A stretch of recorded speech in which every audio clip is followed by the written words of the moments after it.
Hey there, everyone. Merry Christmas. Today we celebrate the first Sunday now in the midst of the Christmas season, and it is the Feast of the Holy Family. We hear in the Gospel this weekend of a disagreement that goes on between Jesus, Mary, and Joseph.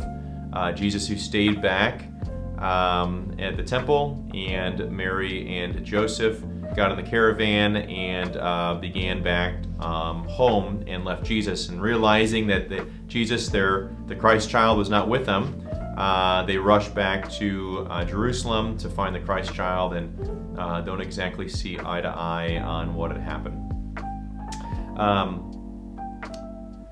Again, I want to remind you that January 1st, we're going to begin our 33 days of Eucharistic glory. This is the gift that we got everyone for Christmas this year. Hopefully you were able to get one. If not, you can still probably pick one up here at the parish, but also you can order them on dynamiccatholic.com, and maybe you can get a rush order. I don't know, but do try to join us for it.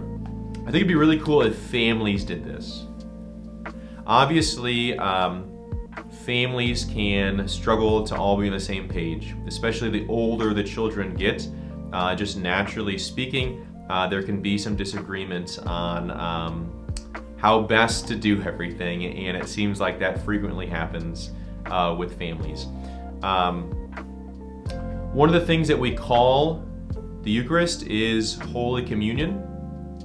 And every time we receive communion, we're making a very bold statement that we are in communion, both with the church as a whole and all our teachings, but also with all those who receive communion. It's a very bold statement that, there's like 1 billion people on earth that identify as Catholic, that all of them are faithful to the magisterium of the church, to the Pope's teachings and official doctrine of the church, and in communion with all those who are also in full communion with the church.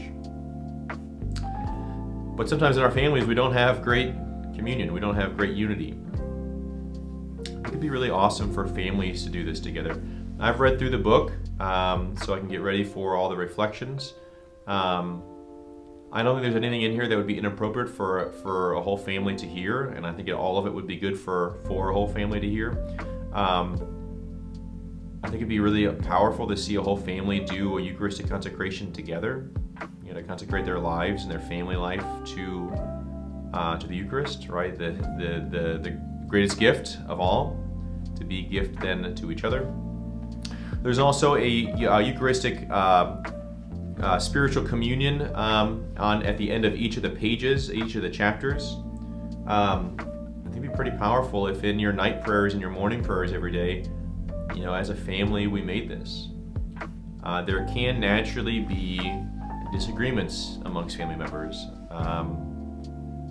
but I think the more that we seek to have greater communion and union and real intimacy and self-gift, right, the greater witness of our family can be. Pray about that. We start in just a few days. I think it'd be pretty good for your family. Merry Christmas. Happy Feast of the Holy Family. God bless you.